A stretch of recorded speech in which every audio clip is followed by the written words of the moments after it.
आदाब, नमस्कार, अस्सलाम वालेकुम नाज़रीन। पल पल न्यूज़ के न्यूज़ रूम से मैं हूं आपके साथ नदीम अकरम। जिस संविधान की शपथ ली जाती है उसी संविधान की धज्जियां जो है हमारी भारतीय जनता पार्टी यानी कि मौजूदा नरेंद्र मोदी की सरकार संविधान की धज्जियां उड़ाने पर लगी हुई है, क्योंकि हम ये लगातार देख रहे हैं जो भारतीय जनता पार्टी से जुड़े हुए लोग हैं उनके केस किस तरीके से माफ हो जाते हैं और जो सरकार से सवाल पूछने वाले लोग हैं उनको जेल की सलाखों के पीछे सड़ाया जा रहा है। यानी कि अपने हिसाब से संविधान को चलाने की कोशिश भारतीय जनता पार्टी कर रही है और उसमें शामिल तमाम जजेस हो चुके हैं, क्योंकि हम ये लगातार देख रहे हैं जो फैसले लोगों के सामने आए उस फैसले से हर कोई हैरान था, पर उसके पीछे की कहानी को हर कोई जानना चाहता था कि आखिरकार ये नाइंसाफी हो कैसे रही है। क्योंकि हम लगातार देख रहे हैं कि देश के तमाम बड़े मुद्दों पर देश की सबसे बड़ी संस्था सुप्रीम कोर्ट खामोश है। सुप्रीम कोर्ट जिस तरीके के फैसले जजेस द्वारा दिए जा रहे हैं उससे हर कोई हताश परेशान है, क्योंकि हमने ये देखा कि 370 के मुद्दे पर किस तरीके से सुप्रीम कोर्ट में चुप्पी साधी गई, डेट पे डेट बढ़ाई जा रही है, पर सुप्रीम कोर्ट के पास समय नहीं है उन फैसलों को सुनने का, जिसकी वजह से जनता परेशान है, जिसकी वजह से जनता को परेशानियों का सामना करना पड़ रहा है। सीए एनआरसी का मुद्दा उठा करके देख लीजिए, कोर्ट के पास समय नहीं है इसे सुनने का, क्योंकि मौजूदा सरकार नहीं चाहती। क्योंकि हम ये देख रहे हैं जहां अगर जजेस भारतीय जनता पार्टी की संलिप्तता के ऊपर सवाल उठाते हैं तो उनका तुरंत ट्रांसफर करवा दिया जाता है। क्योंकि हमने ये देखा है दिल्ली दंगों के दौरान, जब दिल्ली दंगे में हाईकोर्ट के एक जज ने सवाल खड़े किए तो रात के 12 बजे एक अर्जेंट मैसेज राष्ट्रपति भवन की तरफ से तैयार कराया गया और अर्जेंटली उनका ट्रांसफर कर दिया गया, क्योंकि उन्होंने बीजेपी नेताओं के ऊपर कार्रवाई करने की मांग की थी।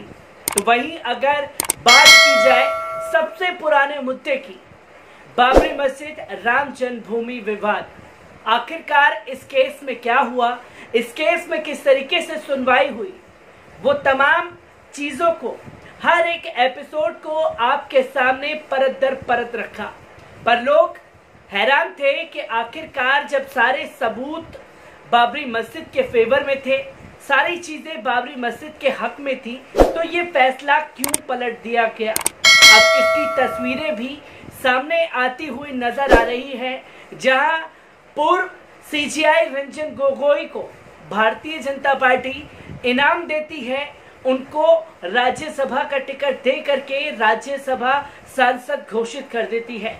तो वहीं एक एक कर अब जो जजों ने फैसले सुनाए थे उनको इनाम दिया जा रहा है, उनकी पीठ थपथपाई जा रही है और तस्वीरें सोशल मीडिया पर वायरल होने लगी हैं। जी हाँ, हमने देखा कि किस तरह से मौजूदा जो जज हैं बोबड़े साहब, उनकी तस्वीर सोशल मीडिया पर वायरल हुई और वो तस्वीर देख करके हर कोई हैरान था, तो लोगों ने उनके लिए लिखना भी शुरू किया और जो तस्वीरें सामने आई वो ये वाकई ये जाहिर करती है कि अब भारतीय जनता पार्टी जिन्होंने देश के मुद्दों को नजरअंदाज करके भारतीय जनता पार्टी के फेवर में माहौल बनाया और बाबरी मस्जिद राम जन्मभूमि विवाद में जिस तरीके का फैसला सुनाया गया तो उसका इनाम एसए बोबड़े साहब को मिला है। और हार्ले डेविडसन बाइक पर उनकी तस्वीर जो सोशल मीडिया पर वायरल हुई है उसको लेकर के मशहूर पत्रकार रविश कुमार ने भी अपनी प्रतिक्रिया दी है। एक बार उस पर नजर डालते हैं कि रविश कुमार ने क्या कुछ कहा है। हार्ले डेविडसन पर चीफ जस्टिस की फोटो और लैम्बोर्गिनी चलाने की मेरी अधूरी ख्वाहिश। ट्विटर पर इस तस्वीर को देखकर गर्व से सीना 56.2 इंच का हो गया। 2 इंच की बढ़ोतरी बेपरवाह खुशी देने वाली है, वैसे ही जैसे इतनी सी तोंद कम हो जाने पर मिलती है। भाव बता रहा है कि हम सभी के भीतर नौजवानी कुलाचे मारती रहती है। बाइक के कदरदान ही समझ पाएंगे हार्ली डेविडसन पर बैठने की खुशी। इस खुशी को प्राप्त करने के लिए जरूरी नहीं कि बाइक अपनी हो, यह खुशी दूसरे की बाइक पर भी बैठकर ही महसूस की जाती है। दोस्त की नई बाइक स्टार्ट करने को मिले तो समझिए कि दोस्ती गहरी है। बस ऐसा दोस्त भी हो जिसके पास डेविडसन, जावा और बुलेट हो। विहीन मित्रता अधूरी मित्रता होती है। हार्ली डेविडसन बाइक पर भारत के चीफ जस्टिस बैठे हैं। उनके चेहरे की खुशी भी दोस्त की बाइक पर बैठकर शौक पूरा करने वाली खुशी लगती है। ये तस्वीर ट्विटर पर खूब चल रही है। अनावश्यक टिप्पणी से मामला सीरियस ना हो जाए इसलिए बहुत बातें छलक नहीं पा रही हैं। शेयर करने वाले सीमा में हैं, बहुत कुछ कहने की इच्छा रखने वाले लोग कानून के दायरे में हैं। ये तड़प श्रेय ईर्ष्या के कारण नहीं हो सकती। दूसरी तरफ तस्वीर के वायरल होने से अनजान चीफ जस्टिस फिलहाल एक क्षणिक सुख का अभ्यास कर रहे हैं। किसी भी प्रकार के भय और लोक आलोचक के दायरे से बाहर जीवन के इस आनंद को जीते नजर आ रहे हैं। पल भर के लिए ही सही, चंद सेकंड की ये तस्वीर आगे पीछे की गई होगी, कहानी बता रही है। कई लोगों ने नंबर से पता लगाया कि बाइक चीफ जस्टिस की नहीं है, किसी और की है। तभी मैंने कहा कि हर कोई मित्र की बाइक पर बैठने की खुशी नहीं जानता, वही जानता है जिसके पास दोस्त हो और दोस्त के पास बाइक हो। हम सब अपने न्यायाधीशों को बोरिंग सफेद एम्बेसडर कार में ही सिमटते देखते रहे हैं। मुमकिन है कारों का ब्रांड बदल गया है, लेकिन वो भी साधारण ही होगी, BMW या मर्क नहीं होंगी। सार्वजनिक तौर पर न्यायाधीश लोग अपनी तस्वीरों को लेकर काफी सजग रहते हैं, लेकिन ऐसा नहीं है कि उनके भीतर जीवन का रस और रंग नहीं होता है। उनके शौक नहीं होते हैं, खूब पढ़ने से लेकर घूमने और न जाने क्या क्या, लेकिन वे किसी को पता नहीं चलने देते। ये सही भी है, वरना पता चल जाएगा कि प्रेमचंद को पसंद करते हैं तो वकील हर दूसरी दलील में प्रेमचंद का नाम लेने लगेगा। इसलिए एकाध बार के लिए ऐसे दृश्य गजब का उत्साह पैदा करते हैं। देखने वाला अपने हिसाब से कहने के लिए बाध्य होगा। जल्द ही इतिहास से ऐसी और तस्वीरें आ जाएंगी, लेकिन अपवाद होकर भी ये वाली तस्वीर अमर होगी। पिछले 3 साल में न्यायपालिका की 3 तस्वीरें अमृत को प्राप्त कर चुकी हैं। जब 4 जज लॉन में आ गए प्रेस कॉन्फ्रेंस करने, इन 4 में से एक राज्यसभा चले गए।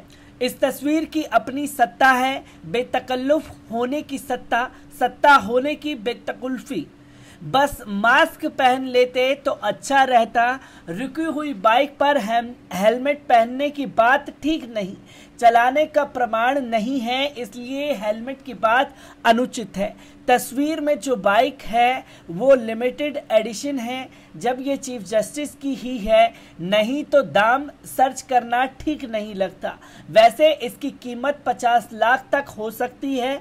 बेहतर है जिसकी है वही बताए, हो सकता है 50,000 का डिस्काउंट भी मिला हो। एक बार मैंने भी मर्सिडीज की सवारी की थी, दोस्त की थी, गजब की कार है। जब से मॉडल टाउन की लंबरगिनी वाला गाना सुना हूँ, तब से इस कार में सवारी की तलब है। किसी दोस्त की दादी के पास हो तो सूचित करे, मुझे मॉडल टाउन अपनी दोस्त से मिलने जाना है। अब क्या श्रीलंका, बांग्लादेश, नेपाल, भूटान आदि को भी चाइना के गोद में जाने देने के लिए नेहरू जी की मृतात्मा उतर आई है। रावण के राज्य श्रीलंका में पेट्रोल 51 रुपये है। सीता के राज्य नेपाल में पेट्रोल 53 रुपये है। हमारे राम राज्य में पेट्रोल 90 रुपये है। जय लंकेश, ब्यूरो रिपोर्ट, पल पल न्यूज। तो दोस्तों, आपने देखा कि जो मौजूदा जज हैं सुप्रीम कोर्ट के, उनकी हार्ली डेविडसन पर बैठी हुई तस्वीर वायरल होती है और उस तस्वीर को लेकर के सोशल मीडिया पर हंगामा मचा हुआ है। और अब ये साफ तस्वीर हो चुकी है कि जो फैसले जजेस ने सुनाए थे उन्हें उसका इनाम मिला।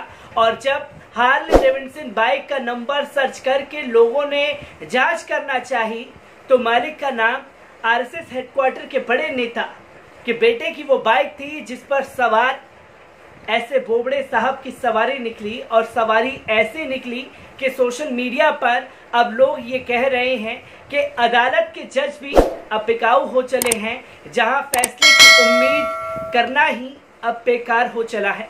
मैं ऐसी ही तस्वीरों से आपको रूबरू कराता रहूंगा। तब तक के लिए दीजिए मुझे इजाजत। शुक्रिया।